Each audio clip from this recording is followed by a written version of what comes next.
बैठे बैठे बोर हुए, करना है कुछ काम, शुरू करो अंताक्षरी लेके प्रभु का नाम।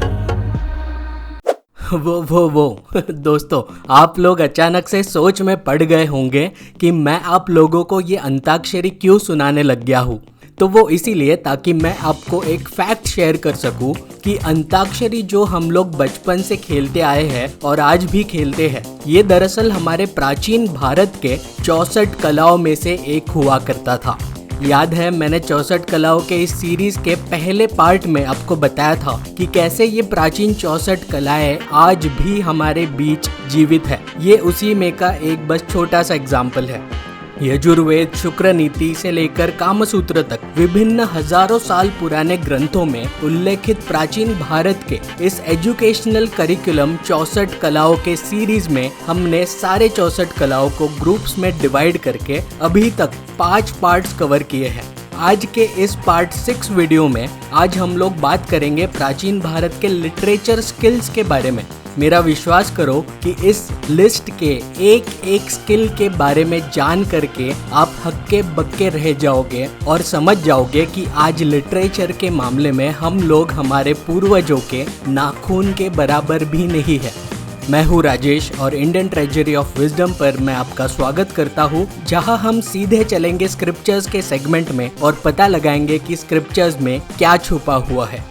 अगर आपने इस चैनल को अभी तक सब्सक्राइब नहीं किया हो तो प्लीज कर दीजिए और बेल आइकन को जरूर दबा दीजिए ताकि आप हमारा कोई भी वीडियो अपडेट मिस ना करें। तो चलिए शुरू करते हैं।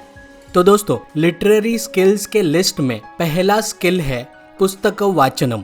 अब आई नो आपको लगेगा कि ये तो सबसे बेसिक स्किल सेट है, पर मैं आपको बता दूं कि इस स्किल सेट का अर्थ सिर्फ रीडिंग करना नहीं है, इसमें चैंटिंग और इनोटेशन भी आता है। वैदिक काल में बच्चों को सबसे पहला स्किल रीडिंग नहीं सिखाया जाता था। सबसे पहला स्किल जो सिखाया जाता था वो है चैंटिंग, यानी जप करना, जिसमें इंटोनेशन भी इंक्लूडेड हुआ करता था।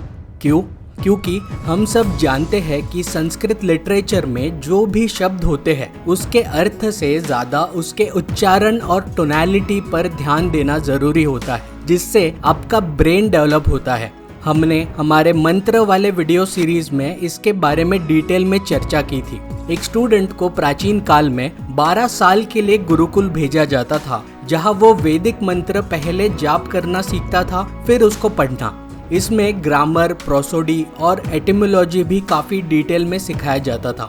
इन सब में मेमोराइजेशन भी बहुत इम्पोर्टेंट रोल प्ले करता था। इसीलिए इस लिस्ट में दूसरी कला का नाम है धारण मात्रिका। धारण मतलब प्रैक्टिस ऑफ कंसंट्रेशन। धारण ये पतंजलि के अष्टांग योग का 6th स्टेज भी है। मात्रिका का मतलब होता है क्रिएटिव एनर्जी ऑफ मंत्र। आज भी अगर आप केरला के संस्कृत मठों में जाते हैं तो आपको पता चलेगा कि कैसे प्राचीन मेमोराइजेशन टेक्निक्स आज भी वहाँ पर सिखाया जाता है और उसे यूज करके छोटे छोटे बच्चे पूरे वेदों को मेमोराइज कर लेते हैं। क्या आपने कभी नोटिस करा है कि कैसे नॉर्थ इंडिया में लोगों के सरनेम्स आज भी ऐसे होते हैं? द्विवेदी, चतुर्वेदी, त्रिवेदी। इसका क्या मतलब होता है? इसका मतलब ये है कि उनके पूर्वजों में ऐसे लोग हुआ करते होंगे जो सिर्फ ना इन वेदों को पढ़ते थे बल्कि इन वेदों को कंठस्थ करते थे, यानी मेमोराइज करते थे। द्विवेदी यानी 2 वेदों को जानने वाला, चतुर्वेदी यानी 4 वेदों को जानने वाला। इस तरह से एंशिएंट मेमोराइजेशन टेक्निक्स में सबसे उच्च टेक्निक माना जाता है अवधानियों का।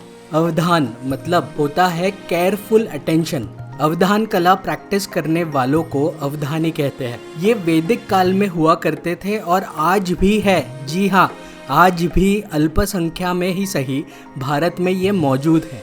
ये एक साथ मल्टीपल चीजें करते हुए भी अपने लक्ष्य से हटते नहीं है और इनके कंसंट्रेशन लेवल्स इतने हाई होते हैं कि ये कई सारे डिटेल्स को ऑब्जर्व करके हजारों चीजों के डिटेल्स अपने माइंड में चुटकी बजाते हुए स्टोर करके रखने की क्षमता रखते हैं।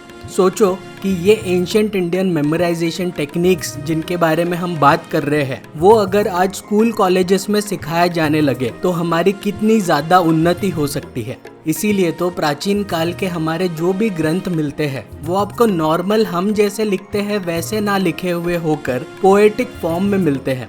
Which brings us to the next कला, जो है क्रियाकल्पः, मतलब पोएम कंपोज करने का थियोरेटिकल नॉलेज होना और उसकी समझ होना। इस कला की जब हम लोग बात कर रहे हैं तो हमको इसके अगले कला के बारे में इसके साथ साथ ही डिस्कस करना पड़ेगा, जो है छंदोज्ञानम, जिसका मतलब है छंद का ज्ञान होना। छंद मतलब पोएटिक मीटर। जैसे मैंने कहा कि पोएट्री में ना ही हमारे पूर्वज माहिर थे, बल्कि पूरी दुनिया का सबसे बड़ा 1 लाख श्लोक का पोएट्री हमारे देश में मिलता है, जिसका नाम है महाभारत। छंद ये बेसिक रूल्स होते हैं किसी भी पोएट्री के वर्सेस को लिखने के लिए, और इसीलिए ये 6 वेदांगों में से एक है। हर मंत्र या वर्स संस्कृत में जो हमें मिलता है वो आपको डिवाइड किया हुआ मिलता है पदों में, जो 8, 11 या 12 सिलेबल्स का होता है, और कुल 26 प्रकार के छंद होते थे। फॉर एग्जाम्पल, रामायण और महाभारत को लिखने के लिए मोस्टली अनुष्टुप छंद का प्रयोग किया गया मिलता है। अच्छा, महाभारत से याद आया दोस्तों, आपको वो वाला इंस्टेंस तो याद होगा जहाँ 5 पांडव जंगल में थे और एक तालाब का पानी पी करके 5 में से 4 पांडव मर जाते हैं, और युधिष्ठिर जो उनको ढूंढते हुए आते हैं वो अपने 4 भाइयों की जान बचाने के लिए एक यक्ष के प्रश्नों का उत्तर देते हैं। क्या आपको पता है कि वो नॉर्मल क्वेश्चंस नहीं थे, वो रिडल्स थे, पहेलियां थी वो। Which brings us to the next skill set, जिसका नाम है प्रहेलिका, यानी रिडल सॉल्व करने की कला। भारतीय लिटरेचर में रिडल पोएट्री में बहुत इंपॉर्टेंट डिसिप्लिन्स मिलते हैं, जिसमें rhetorics, grammar, linguistics, philosophy, ethical और मैथमेटिकल परव्यूज देखने को मिलते हैं। जैसे यक्ष युधिष्ठिर संवाद में ही हमें दिखाई देता है कि ये रिडल्स कितने हाई मॉरल स्टैंडर्ड्स और विजडम से भरा हुआ है। फॉर एग्जाम्पल, जैसे यक्ष पूछते हैं कि वो क्या है जिसकी वजह से सूरज रोज उगता है, उसके नजदीक कौन होता है, सूरज क्यों डूबता है रोज, और वो किस में समाया हुआ है।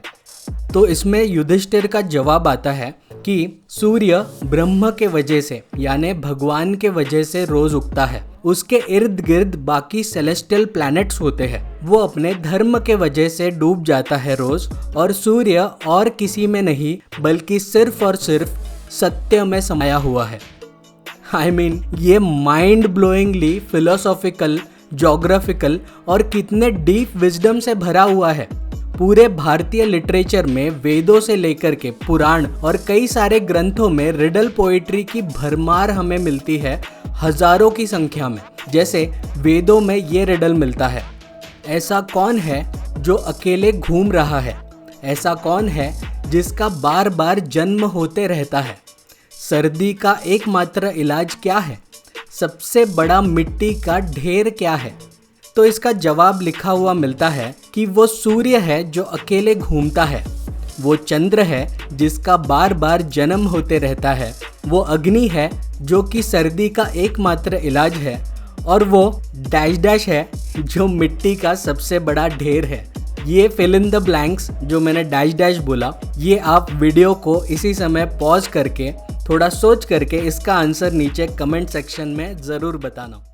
अच्छा दोस्तों, फिल इन द ब्लैंक्स से याद आया, हमारे अगले 2 कला कुछ फिल इन द ब्लैंक्स जैसे ही है, जिसका नाम है काव्य समस्या पूर्णम, जिसका अर्थ है कि पोएट्री में एक समस्या है जिसको पूरा करने की ज़रूरत है, और संपाट्यम यानी काव्य का एक पोर्शन आपको प्रेजेंट किया जाता है, उसको सामने वाला पूरा करता है। संपाट्यम या काव्य समस्या पूर्ति के कुछ बेहतरीन एग्जाम्पल्स हमें डॉक्टर गौरी महुलिकर जी, जो चिन्मया इंटरनेशनल फाउंडेशन की एकेडमिक डायरेक्टर है, उनके प्रस्तुत किए कुछ स्पीचेस में सुनने को मिलते हैं। जैसे एक समस्या रखी गई एक सेंटेंस के स्वरूप में, तक्रम शक्रस्य दुर्लभम।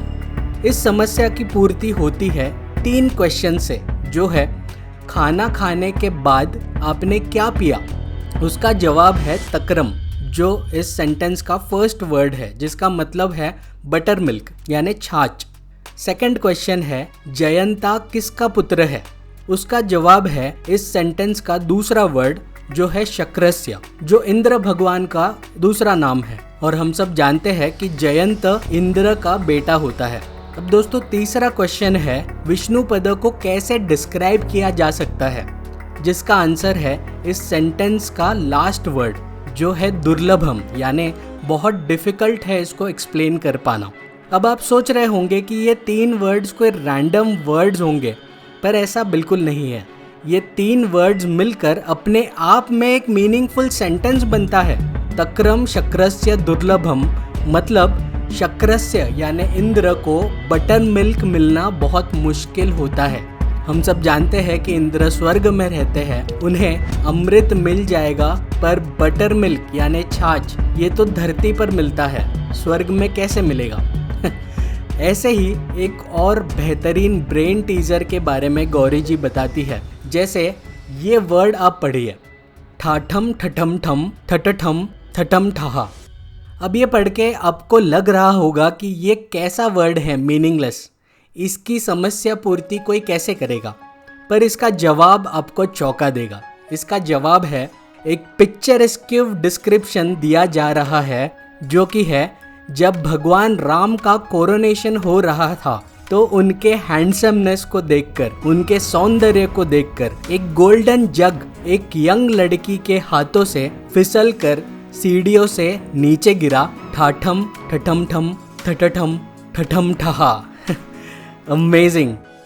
ऐसे और भी कई सारे अमेजिंग स्किल सेट्स पोइट्री से रिलेटेड हमें आगे मिलते हैं, जैसे मानसी काव्य क्रिया, यानी सामने वाले को कोई हिंट्स दिए जाते हैं और वो उन हिंट्स के बेसिस पर एक पूरी कविता की रचना कर देता है। आज हम लोग स्कूल्स में इस तरह के कॉम्पिटिशन्स देखते हैं जहां हमको कोई क्लू दिया जाता है और सामने वाले को उस पे स्पीच देनी होती है। ये कुछ उस तरह का ही है। उसके बाद है अभिधान कोश, यानी यूज ऑफ लेक्सिकोग्राफी। इस कला में एक व्यक्ति को विभिन्न तरह के वर्ड्स का नॉलेज और उसके यूज का नॉलेज होना चाहिए। जैसे आज हम लोग शशि थरूर जी का बहुत प्रशंसा करते हैं, क्योंकि उनकी इंग्लिश वोकैबुलरी के ऊपर कमांड बहुत ही टेरिफिक है। उनको कितने डिफरेंट तरह के वर्ड्स पता है जो शायद यूके में रहने वाले इंग्लैंड के लोगों को भी ना पता हो। ये कला कुछ इस तरीके का ही है। इस कला में विभिन्न वेरिएशंस होते थे, जैसे वर्ड्स को सिमिलर वर्ड्स या फ्रेजेस से रिप्लेस कर पाना, वर्ड्स के परम्यूटेशंस जानना, उनके कॉम्बिनेशंस जानना इत्यादि। इसके बाद जो कला है इसके बारे में हमने वीडियो के स्टार्ट में बात करी थी, प्रतिमाला। ये हमने इस वीडियो में जो दूसरी कला बताई थी, धारण मात्रिका, उसी का एक हिस्सा है जो एक व्यक्ति के मेमोरी को टेस्ट करता है। प्रति का अर्थ होता है ईच और अगेन, और माला का अर्थ होता है गार्लैंड, यानी एक ऐसा गेम जिसमें सामने वाले को एक पोएटिक वर्स बनाना है, जिसमें सामने वाला बोले गए पोएटिक वर्स के आखिरी अल्फाबेट के कंटिन्यूएशन में वो वर्स बोलना शुरू करता है। इसी सेम तरीके से हम लोग अंताक्षरी खेलते हैं आज, जहां हम आखिरी अल्फाबेट से गाने गाते हैं। अंत्य यानी लास्ट और अक्षरी यानी अल्फाबेट। प्राचीन काल में इसमें बहुत सारे वेरिएशंस भी हुआ करते थे, जिसमें सिर्फ पोएट्री नहीं बल्कि संस्कृत सुभाषित, भक्ति गीत इत्यादि भी शामिल थे। इसको कॉम्पिटिशन्स में भी यूज किया जाता था, जहां जजेस भी हुआ करते थे और बहुत सारे अलग अलग रूल्स रेगुलेशंस भी एस्टैब्लिश थे इसको खेलने के लिए। तो दोस्तों, लिटरेचर स्किल्स की ये लिस्ट आज यही समाप्त करते हैं। और आपने अगर ये वीडियो यहाँ तक देख ली है तो मुझे ये अलग से बताने की ज़रूरत नहीं है कि आप इस समय कितने ज़्यादा शॉक्ड या सरप्राइज्ड फील कर रहे होंगे एंशिएंट इंडिया के इन माइंड ब्लोइंग फैक्ट्स को जान करके। इस सीरीज़ को आगे ऐसे ही कंटिन्यू करेंगे और इस सीरीज़ के अगले पार्ट में कुछ स्पेशल स्किल्स के बारे में चर्चा करेंगे जो शायद आज के हमारे मॉडर्न वर्ल्ड के सीक्रेट एजेंट्स या अंडर कवर एजेंट्स यूज़ करते होंगे, जैसे कि रॉ और CIA जैसे एजेंसीज के। दोस्तों, अगर आप इस चैनल के कंटेंट को पसंद करते हो और वीडियो टॉपिक्स के रिसर्च में मदद करना चाहते हो तो इस चैनल को फाइनेंशियली सपोर्ट करने के बारे में ज़रूर सोचें। वन टाइम कंट्रीब्यूट करने के लिए इस नंबर पर आप गूगल पे कर सकते हो और हमारा UPI ID है ITW@IDBI, जहां आप किसी भी मनी ट्रांसफरिंग ऐप से ट्रांसफ़र कर सकते हो। आप हमें फेसबुक और इंस्टाग्राम पर भी फॉलो कर सकते हो। वीडियो पे नीचे कमेंट करके ज़रूर बताएं कि वीडियो आपको कैसा लगा।